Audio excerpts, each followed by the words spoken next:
নমস্কার, কেমন আছেন সবাই? আশা করি সবাই ভালো আছেন। আমিও বেশ ভালো আছি। আজকে আবার একটা নতুন ব্লগ ভিডিওর সঙ্গে আমি আপনাদের সামনে হাজির হয়েছি। এই যে আমাদের আমের সিজন চলে যাওয়ার আগে কিছু আম আমাদের স্টোর করে রাখা তো দরকার, কিন্তু আম তো স্টোর করে রাখতে পারবো না, কিন্তু আমের কোনো একটা রেসিপি তো আমরা স্টোর করে রাখতে পারি। সেটা হচ্ছে আমসত্ত্ব। একদম ঘরোয়া সহজ উপায়ে আমসত্ত্ব বানিয়ে ফেলুন, আর সারা বছর ধরে সেই আমসত্ত্ব খান এবং চাটনি বা কোনো কিছুতে আমসত্ত্ব দিয়েও রাখতে পারেন। একদম গাছ পাকা আম, এই আমগুলো হচ্ছে আমাদের গাছের আম। তো হিমসাগর গাছ পাকা আম নিয়ে নেবেন। সেই আমগুলোকে একটু ভালো করে এরকম পাল্প বানিয়ে নেবেন, আর সেই পাল্পটাকে একদম করে খুব ভালো করে ফুটিয়ে নেবেন। অনেকে কাঁচা আম মানে এই যে কাঁচা পাল্পটাই রোদে শুকিয়ে নেন, সেই আমসত্ত্বটা ভালো হয়।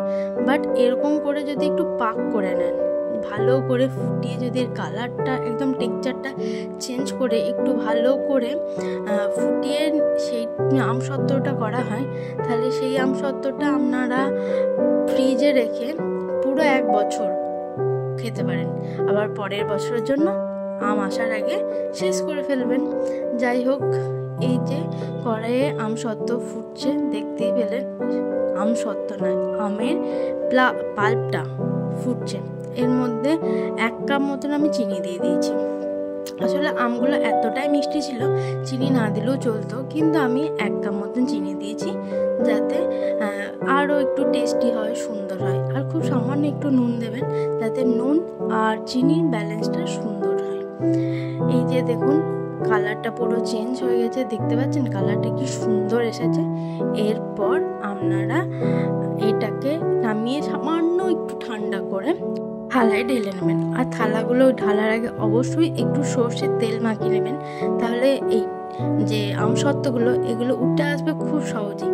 তাই এরকম একটু ফ্ল্যাট টাইপের থালাগুলো নেবেন, যাতে অনেকটা এরিয়া জুড়ে যাতে ছড়াতে পারে। কারণ যত পাতলাভাবে আমসত্ত্বটা ছড়াবে, তত তাড়াতাড়ি আমসত্ত্বটা শুকিয়ে যাবে এবং খেতেও সুন্দর হবে। তো দেখতেই পাচ্ছেন, এই যে থালার মধ্যে আমরা ঢেলে নিচ্ছি। তো এরপর এইটাকে অবশ্যই রোদে দিয়ে দেবেন।